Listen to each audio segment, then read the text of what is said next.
শুরুতেই আমি যেটা বলতে চাই যে অনেকে মনে করে কি আমরা খালেদা জিয়ার প্রতি দুর্বল হয়ে গেছি। আসলে একটু খারাপই বলতে হবে কয়েকটা থেকে। যেমন ধরেন তার জন্ম তারিখটা নিয়ে অনেক ঝামেলা, তিনি 15 আগস্টে আসলে জন্মেছেন কিনা, ওই দিনে কেক কাটলেন কেন, এইটা নিয়ে সারা জীবন তাকে ঝামেলা পোহাতে হয়েছে। এখন তার মৃত্যু নিয়েও চলছে এক ধরনের তেলেসমতি কারবার। আমি মনে করি এই ধোঁয়াশা পরিচির জন্য এই আপনার আমাদের এই অন্তর্বর্তী সরকারি করে কিছু বলছে না, তারা ক্ষমতায় আছে, তারা এটাকে যদি মাধ্যমে সেটা তারা করছেন না, তারা না করে নানা ধরনের এই যেগুলি আপনি বললেন নানা ধরনের জটিলতার জন্ম দিয়েছে।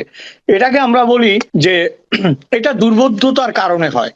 যারা জটিল তারাই কিন্তু দুর্বোধ্যতা তৈরি করে। আপনি ওই যে রবীন্দ্রনাথের কথা বলেছিলাম না, রবীন্দ্রনাথকে কেউ নাকি বলতো যে আপনি এত সরল ভাবে লেখেন, মনে হয় যে আমি লিখছি, আমি তো সবই বুঝি, তাহলে আর কবিতা হলো কেমনে? তো রবীন্দ্রনাথ বলতেন যে যে মানুষ নিজের কাছে জটিল সে না জটিল ছয় উপহার দিবে, আমি তো জটিল লিখতে পারবো না।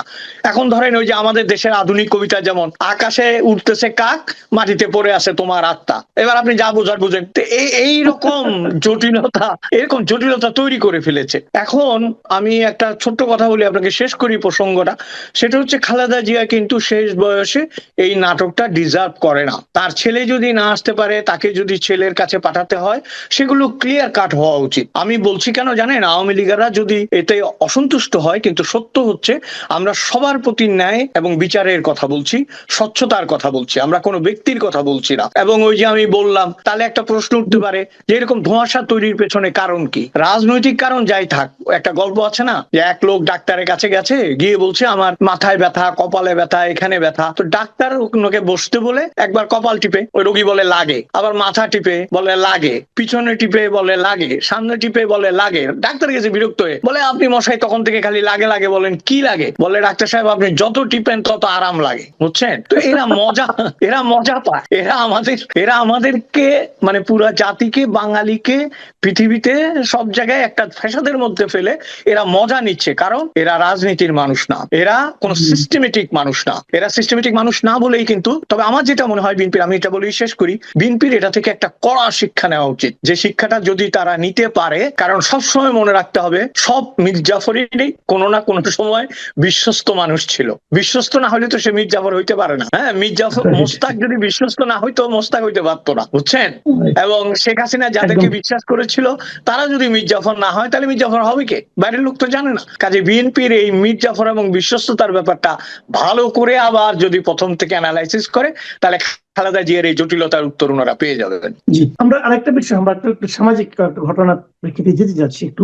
আপনি খেয়াল করেছেন গত দুদিন আগে, এটা নিয়ে আমি নিজেও একটা কন্টেন্ট করেছি, দুদিন আগে একটা ঘটনা ঘটেছিল ময়মনসিংহ মেডিকেল হেলথের ডিজি সেখানে গিয়েছিলেন, যে একটা ওটিতে ঢুকলেন, ঢুকে ওটিতে একটা টেবিল দেখলেন, টেবিল দেখে সেই ওটি ইনচার্জকে গালমন্দ করলেন। ওটি ইনচার্জ যিনি ছিলেন তিনিও নানাভাবে মানে তার ব্যক্তিগত জীবন এবং পেশাগত জীবন নিয়ে বিপর্যস্ত ছিলেন।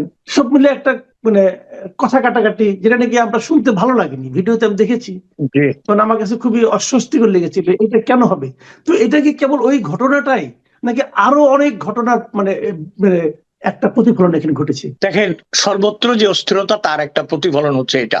ওই যে ভদ্রলোক কি যেন যিনি মানে ডাক্তার, যিনি বর্মন, উনি একটা কথা বলছে, বলে আমার নাম শোনার সাথে সাথে উনি কেঁপে গেছে। এটা বলছে কিন্তু সে, বুঝছেন? এখন প্রশ্ন হচ্ছে নাম শুনে খেপে যাওয়ার পেছনে একটা ইঙ্গিত দিয়েছে, কিন্তু একটা ইঙ্গিত সে দিয়েছে, মানে কাদের উপর খেপা যাবে, কাদের উপর খেপা যাবে না। যেমন কোন রকমের আওয়ামী লীগের গন্ধ পেলে খেপা সহজ, সংখ্যালঘু হলে খেপা সহজ, প্রগতিশীল বাঙালি মুসলমান হলে তার বিরুদ্ধে খেপা সহজ। তো এই লোকটা যে ডিজি ভদ্রলোক, আমার মনে হচ্ছে কি জানেন, যে যত বড় হবে সে তত নত হবে। এটাই তো আমরা জানি যে বৃক্ষ যত ফলবতী সে তত নত হয়। তিনি যদি ভদ্রভাবে কথা বলতেন, আমার কাছে একটা বিষয় অত্যন্ত আপত্তিকর মনে হয়েছে, সেটা হচ্ছে কথা আপনার সাথে আমার কাটাকাটি এখানেও হতে পারে, তার মানে কি আপনি আমাকে সাসপেন্ড করতে পারেন? আগে তো কারণ দর্শাইতে হবে, তাই না? আমাকে তো কারণ দর্শানোর সুযোগ দিতে হবে, আত্মপক্ষ সমর্থনের সুযোগ দিতে হবে। একজন চিকিৎসকের আপনার সামাজিক এবং ব্যবহারিক মূল্য কিন্তু ডিজি চাইতে অনেক বড়। হ্যাঁ, কথা প্রসঙ্গে যদি এখানে আমরা বলি, একজন সাকিব আল হাসানের জন্য মানুষ কিন্তু এখনো কান্নাকাটি করে, মাশরাফির জন্য, কিন্তু পাপন ভাই কোনোদিন আর আপন ভাই হইতে পারলো না। তো পাপন ভাই তো ডিজি ছিল, পাপন ভাই ডিজি ছিল না ক্রিকেটের? তার কোনো খবর নাই কিন্তু, কারণ সে তো মাঠে নামে নাই, সে তো খেলতে জানে না, সে ডিজিগিরি করছে। এই ভদ্রলোক যে চিকিৎসককে অবহেলা করলো, আমি মনে করি এটা সমস্ত চিকিৎসক সমাজের জন্য একটা অপমান। ধরেন তিনি যদি কটু কথা বলে থাকেন, সেটা যদি ডিসিপ্লিনারি অ্যাকশনের জায়গায় যায়, তার একটা তরিকা আছে, নিয়ম আছে। সোজা কথায় ঘটনাটা প্রমাণ করেছে বাংলাদেশে এখন ন্যায়, নিয়ম, নীতি এগুলো কোনো কিছুই অ্যাপ্লিকেবল না। এবং আপনি দেখেন, আপনি দেখেন এখানে আমি একটা কথা বলি, আপনি দেখবেন বিদেশ সাহেব কিন্তু বলতেছিলেন এই ছবি তুলো, ভিডিও করো, তো এইটা কেন? এটা কি একজনের মাস্টানি নাকি? মাস্তানি করে ধরেন কে না ভাই ভাইরাল হইতে চায় কন্ত? এই যে আমি আর আপনি করতেছি, আমরাও তো ভাইরাল হইতে চাই। ডিজি সাহেবের বুড়ো কালে একটু খাইয়া চলছে, ভাইরাল হবে। এখন ভাইরাল হলে কোন দিকে যাবে এটা টের পাইনি। আমি যেটা দেখলাম, we have to look into the positive side. Positive সাইডটাতে খেয়াল রাখতে হবে। পজিটিভ সাইড হচ্ছে উনি কিন্তু নিন্দিত হচ্ছেন। যতগুলো মানে যে সমস্ত মানুষকে আমরা ভালো মানুষ হিসাবে জানি, সংবেদনশীল মানুষ হিসাবে জানি এবং পরিণত করেছে, তারা সবাই নিন্দা করেছে। এবং নিন্দা করার কারণ হচ্ছে তার উগ্র ব্যবহার। ভিডিও করে তিনি আসলে এটা ভালো করেননি। তিনি কি দেখাতে চেয়েছেন, কি মাস্তানি করতে চেয়েছেন কে জানে, কিন্তু এই বয়সে তো আসলে ওনার দম নাই আর মাস্তানি করার, এটা তো বুঝতে হবে, তাই না? দম তো শেষ হয়ে আসছে, বুঝলেন না?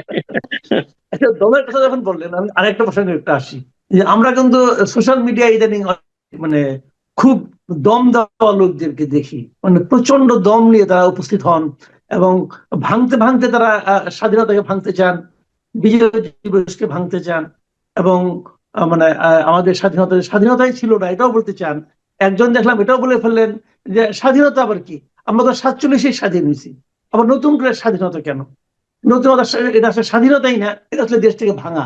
এই ধরনের কথা কিন্তু আজকাল বেশ জোরে সোরে উচ্চারিত হচ্ছে। তো এগুলো কেন হচ্ছে এটা আমরা হয়তো একটু, তো ব্যারিস্টার ফুয়াদ যেটা করলেন সেটা নিয়ে আমরা সমালোচনা করতে পারি, কথার জবাব কথায় দিতে পারি, কিন্তু ওনার উপরে যে শারীরিক আক্রমণটা হলো, এটাকে কি আপনি মব বলবেন? অথবা মব যদি বলেন অথবা মব না বলেন, কেন বলবেন না? অথবা এটার উৎপত্তিটা হলো বা কোত্থেকে? জি, প্রথম কথা হচ্ছে যে আমি এখানে মনে করি যে ঢিলটি মারিলে পাটকেলটি খাইতে হয়। এখন এরকম আওয়ামী লীগও মনে করেছিল যে অপ্রতিরোধ্য, আমাকে কে মারতে আসবে, তাই না? এবং মবের আপনি যেটা বললেন, যারা এখন মার খাচ্ছে তারা তো মবের জনক। আপনার মনে আছে ফজলুর রহমান সাহেবের বাসার নিচে দাঁড়িয়ে কি ভাষায় তাকে গালাগালি করা হয়েছিল? এটা মব না? 32 নম্বরে যে আক্রমণ হয়েছে, এটা মব না? তারপরে ধরেন বিভিন্ন শিক্ষক বা আমাদের সিনিয়র মানুষদেরকে যেভাবে অপমান করা হয়েছে, তখন যারা মজা লুটেছে, এখন তাদের বিরুদ্ধে আবার হয়তো মব নেমে এসেছে। হ্যাঁ মব, আমি কিন্তু কোনোটাকেই সমর্থন করছি না। ওই সময় আমরা যেমন পীড়িত হয়েছি, আহত হয়েছি, দুঃখ পেয়েছি, এখন এই ঘটনার জন্য দুঃখ পাওয়ার আগে তো আমার ওগুলো চিন্তা করতে হবে। আমি তো দুঃখ পেতে পারছি না, কারণ দুঃখ পাওয়ার জায়গাটা আপনি বন্ধ করে দিচ্ছেন, তাই না? আপনি টক শোতে গিয়ে যেসব কথা বলেছেন, যেভাবে উত্তেজিত করেছেন মানুষকে, যেভাবে দেশ ও ইতিহাসের বিরুদ্ধে বলেছেন, একটা না একটা সময় তো মানুষ রুখে দাঁড়াবেই। এটা আমার কি মনে হয় জানেন, যে যখনই এইরকম হয় কাঁচের স্বর্গে থেকে ডিল ছুটতে শুরু করে, কিন্তু ভুলে যায় যে নিজে কাঁচের ঘরে আছে। আমি আবারও বলছি, আমি মবের সমর্থক নই। মবের এই দৌরাত্ম বন্ধ হওয়া উচিত, কিন্তু বাংলাদেশের 90% মানুষের মনে মবের যে ভয় ঢুকেছে, আমার জানা মতে যে ভয়টা ঢুকেছে মানুষের, যে কারণে মানুষ মুখ বন্ধ করে আছে, এটা তার একটা বহিঃপ্রকাশ মাত্র। এবং এটা যদি কন্টিনিউ হয়, তাদের জন্য বিপদ বাড়বে, বই কমবে না। যে ব্যারিস্টার সাহেব উনি কিন্তু, আমি শুনেছি আমি নিজে এখানে শুনছি, উনি 16 ডিসেম্বরকে বিজয় দিবস মনে করেন না। এবং ওনার একটা এখানে তো বিজয় হয়েছে, সিগনেচার করেছে যৌথ বাহিনীর কমান্ডারের কাছে, ইন্ডিয়ান একজন জেনারেলের কাছে, তো সেটা আমাদের বিজয় দিবস কি হয়, এই সমস্ত যুক্তি উনি দেন। আবার আরেকজন ব্যারিস্টার আছেন, ব্যারিস্টার শাহরিয়ার, উনি